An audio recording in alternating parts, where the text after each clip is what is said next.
بسم اللہ الرحمن الرحیم نحمدہ ونصلی ونسلم علی رسولہ الکریم اما بعد الواجب علی المجتہد طلب حکم الحادثۃ من کتاب اللہ تعالی ثم من سنت رسول اللہ صلی اللہ تعالی علیہ وسلم بصریح النص او دلالتہ الی آخرہ۔ اصول الشاشی سبق نمبر 86 آپ کے سامنے شروع ہے، اور اس میں ہم اجماع کے آخری سبق یعنی آخری اسباق کو پڑھ رہے ہیں۔ یہاں سے جو عبارت میں نے فصل الواجب علی المجتہد، یہاں سے جو میں نے فصل شروع کی ہے، تو مصنف رحمۃ اللہ علیہ یہاں سے چونکہ آگے قیاس کا باب آگے آنے والا ہے، چوتھا باب، آخری باب، قرآن سنت اجماع کے بعد قیاس، تو قیاس کے لیے بطور تمہید اور مقدمہ کے دیباچہ کے آپ یوں سمجھیں یہ والی فصل مصنف رحمۃ اللہ علیہ نے لائی ہے،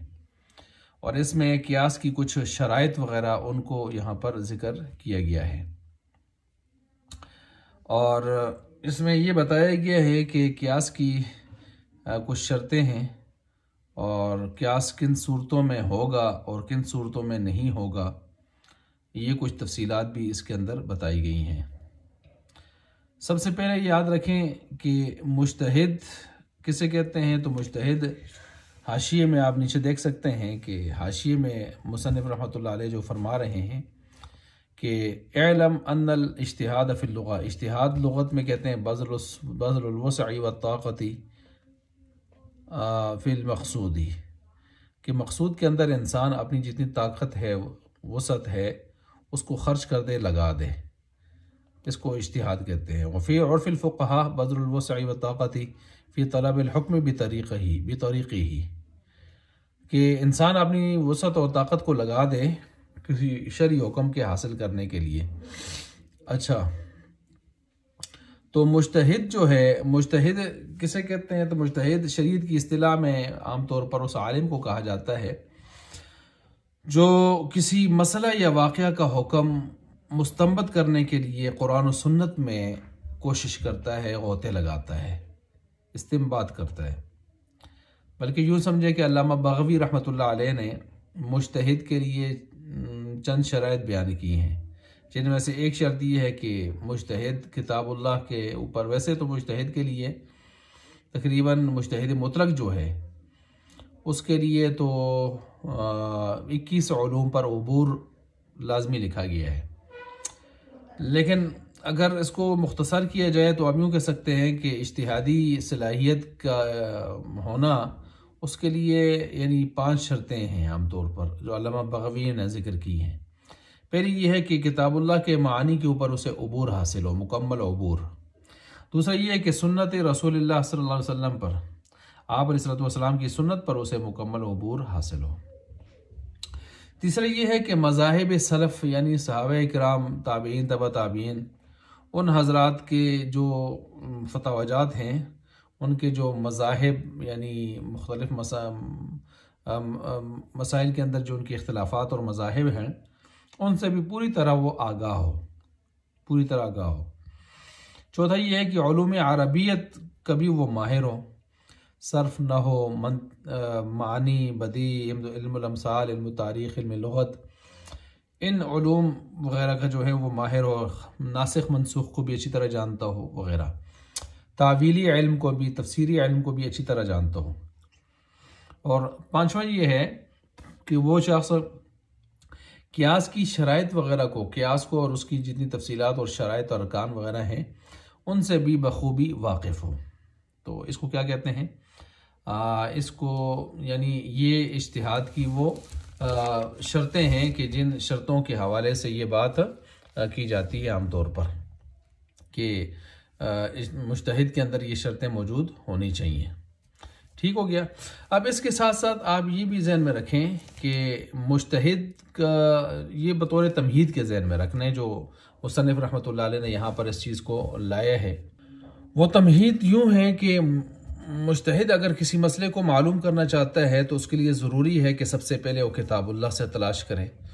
دیکھیں یہ ترتیب حضرت معاذ بن جبل رضی اللہ عنہ نے آپ علیہ السلام کے سوال کے جواب میں بھی یہ بتائی تھی، عرض کی تھی، اور آپ علیہ السلام بڑے خوش ہوئے تھے اس حوالے سے، اللہ تعالیٰ کی حمد و ثنا کی تھی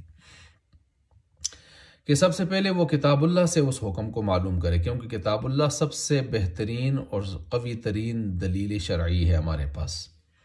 اگر کتاب اللہ میں مل گیا تو بہت اچھی بات ہے، نہیں ملا تو پھر اس کے بعد یعنی صراحتاً نہیں ملا تو پھر دوسری دلیل کی طرف جائے۔ دوسرے درجے کی دلیل ہے سنت رسول اللہ، آپ علیہ السلام کی سنت کی طرف جائے۔ اگر اس میں مل گیا تو فبیہا، بہت اچھی بات ہے، اور اگر وہاں بھی وہ چیز صراحتاً نہیں مل رہی، اس کا پورا بیان، وہ چیزیں نہیں مل رہی، اور پھر اس میں ڈھونڈے گا بھی کیسے کتاب اللہ اور سنت رسول میں؟ وہ عبارت النص کو بھی دیکھے گا، اشارت النص کو بھی دیکھے گا، دلالت النص کو بھی دیکھے گا، اقتضاء النص کو بھی دیکھے گا۔ کسی درجے میں بھی اگر معلوم ہو رہا ہے تو پھر قیاس اور رائے کی طرف ہم نہیں جائیں گے، لیکن اگر وہ کسی طور پر بھی معلوم نہیں ہو رہا تو پھر قیاس اور رائے کی طرف ہم جائیں گے، تو قیاس اور رائے کو پھر لیں گے۔ یہاں یہ بات بھی یاد رکھیں، امام ابو حنیفہ رحمۃ اللہ علیہ کے حوالے سے آپ پیچھے بھی پڑھ آئے ہیں، ان کا راجے جو مسلک ہے، جو گزرا ہے پیچھے، مختار اور راجے مسلک، وہ یہی ہے کہ اگر حدیث خبر واحد کے درجے میں بھی ہو تو قیاس پر عمل پھر بھی جائز نہیں ہے، بلکہ خبر واحد ہی کو لیں گے ہم۔ اچھا جی، جب یہ کوئی تمہیدی بحث آپ نے سن لی اور اس کو سمجھ گئے،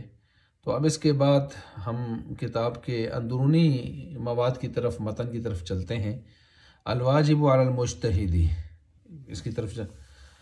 تو فرماتے ہیں کہ الواجب علی المجتہدی، واجب ہے مجتہد کے اوپر طلب کرنا حکم الحادثتی، کسی واقعہ کا حکم شرعی، من کتاب اللہ، سب سے پہلے کس سے؟ کتاب اللہ سے، لأنہ اقوى الدلائل، نیچے لکھا ہے کہ بین سطور کہ وہ دلائل میں سے سب سے اقوی دلیل، سب سے قوی دلیل ہے۔ ثم من سنت رسول اللہ، پھر اگر اس میں نہ ملے تو کہاں جانا ہے؟ آپ علیہ السلام کی سنت کی طرف، بصریح النص او دلالته على ما مر ذکرہ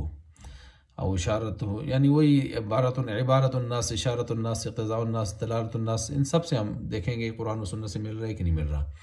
فإنه لا سبیل، کیونکہ کوئی گنجائش نہیں رہتی، إلى العمل بالرائے، کہ کوئی آدمی عمل کرے کسی اپنے رائے کے ساتھ، مع امکان العمل بالنص، حالانکہ امکان موجود ہو نص پر عمل کرنے کا، تو نص کو لیں گے، وہ رائے اور عقل کو نہیں لیں گے۔ اب یہاں تک جب آپ نے اس عبارت سن لی، آگے یہ لہٰذا سے یہ بتا رہے ہیں کہ بے قدر امکان عمل نص پر ہی ہوگا، رائے اور قیاس کی طرف نہیں جائیں گے۔ دو مثالیں دی ہیں یہاں سے مصنف رحمۃ اللہ علیہ نے۔ ایک مثال تو یہ ہے کہ ایک آدمی ہے، اس کے اوپر قبلہ مشتبہ ہو گیا ہے، ٹھیک ہے، تو قبلہ جب مشتبہ ہو گیا ہے کسی آدمی پر، اور وہ آدمی جنگل میں ہے، صحرا میں ہے، تو کیا کرنا ہوتا ہے؟ اس نے تحری کرنی ہوتی ہے، تحری کر کے وہ راجح جانب کو، گمان کو جو ہے اس پر وہ عمل کرتا ہے۔ اب ٹھیک ہے، اسی پر وہ عمل کرے گا، تحری کرے گا، تحری واجب ہے۔ اب تحری کرنا یہ قیاس ہے نا، قیاس ایک رائے ہے، قیاس ہے، لیکن وہاں پر ایک آدمی آیا اور اس نے کہا بھائی قبلہ اس طرف ہے، تو آدمی کی جو خبر ہے وہاں کی، جس نے بڑے اعتماد کے ساتھ خبر دی ہے، اس کی خبر نص کی طرح ہے، اور آدمی کا اپنا تحری کرنا، سوچ بچار کرنا، یہ ایک قیاس ہے، رائے ہے۔ تو لہٰذا جب ایک نص کی طرح کوئی چیز آ گئی ہے کسی آدمی کی یقین دہانی،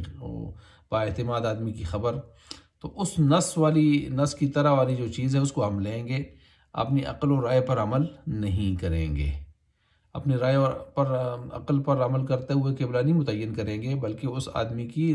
خبر کو لیں گے کہ اس کی خبر کس کی طرح ہے؟ نص کی طرح ہے۔ یہ قبلے کے معاملے میں ایک مثال دے دی۔ اسی طرح ایک آدمی کسی بیابان جگہ میں ہے اور اس کو پانی مل گیا وضو کے لیے، اور اب پانی اس کو جب وہاں پر ملا ہے، لیکن پانی کے بارے میں یہ معلوم نہیں ہے کہ یہ نجس ہے، ناپاک ہے یا پاک ہے، تو اب وہ اس حوالے سے بھی، یعنی جب پانی اس کو ملا ہے، اس کا حال معلوم نہیں ہے، تو ایسی صورت میں پھر کیا ہے کہ اس کو ایک عادل آدمی نے خبر دے دی ہے اس حوالے سے کہ بھائی یہ پانی جو ہے یہ ناپاک ہے۔ اب عقل سے سوچنا، دیکھنا، پرکھنا اس پانی کے دائیں بائیں کہ کہیں کوئی گندگی وغیرہ نہ ہو، کوئی اس طرح کی چیزیں، یا پانی کے اندر گندگی نہ ہو، اس کے اوصاف ثلاثہ میں سے کوئی تبدیل ہوا یا نہیں ہوا، یہ تحری کرنا یا یہ تفتیش کرنا، یہ تحقیق کرنا، یہ ایک رائے ہے، عقل ہے، قیاس ہے. لیکن ادھر سے ایک آدمی نے خبر دے دی کہ یہ ناپاک ہے، ٹھیک ہے، تو اب اس آدمی کی خبر نس کی طرح ہے، لہٰذا اس خبر کے ہوتے ہوئے ہمیں خواہ مخواہ اپنی عقل چلانے کی ضرورت نہیں ہے. اب یہ باتیں یہاں پر بیان ہو رہی ہیں. وَلِهَذَا إِذَا اشْتَبَهَتْ عَلَيْهِ الْقِبْلَةُ فَأَخْبَرَهُ وَاحِدٌ عَنْهَا، کہ جب اس پر قبلہ مشتبہ ہو گیا اور اس کو ایک آدمی نے خبر دے دی، لا يجوز له التحری، اس کے لیے یہ جائز نہیں ہے کہ وہ تحری کرے، کیونکہ عادل آدمی کی جو خبر ہے وہ نص کی طرح ہے.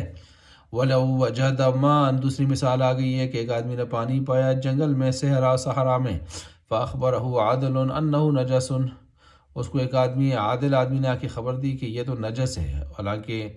وہ سوچ بچار کر رہا تھا کہ نجس ہے یا نہیں ہے، پاک ہے نہ پاک ہے،